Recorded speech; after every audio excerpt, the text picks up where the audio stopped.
So thanks for joining me on this. Tokyo 2009 has been so popular that I thought I ought to unveil some of the secrets.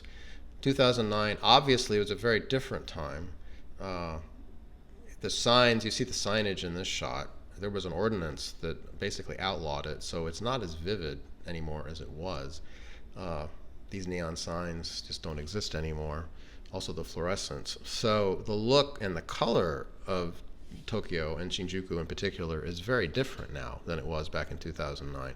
Plus, security issues made it a lot easier to travel around with a tripod because the only way you're going to get shots like this is if you stabilize.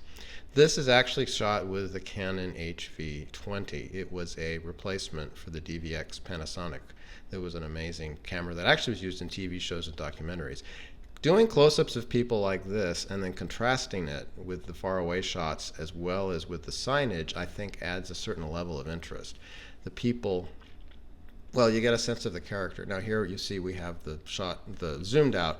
This is a one sensor camera, so the color's a little bit more washed out. I would have liked a little better exposure on this, but you can see the people here. This is on the island right across from Kabukicho. Sorry, I've got a cold right now. I like the cross flow of the traffic going in both directions. Now you see the guys noticed me there. Look at those hairstyles. Wow, from 2009, I like it. For me, it's anticipating motion. Here's another shot. This is zoomed in as much as it goes. I think it was a 10 times zoom, so I don't know, 400 millimeters, something like this. And again, look at the cross motion, the guys in the back, the businessmen, the people in the foreground, the cars. Here we have the Epson sign, and then we have me moving. You see, I'm looking for potential, right? You saw the homeless guy. Now you see the people in the distance moving en masse, kind of like ants, and you see the cars behind them, before them. Now you see the train came, so I saw an opportunity. In the Tokyo 2009, of course, I cut this out so that you'd have clean shots. But as you can see, it's a process of putting it together. Here again, we've got motion. I like to balance off the direction of motion. Right now, we have an awful lot of left to right motion.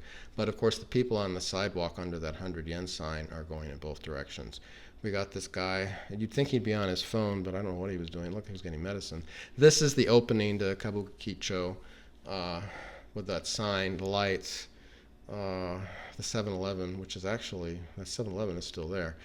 The Taito, the game station. Wow, that certainly dates this, doesn't it? And then you see all those signs on the sides that you don't have them like this anymore. They were starting to go to neon, but the LEDs, of course, had not happened.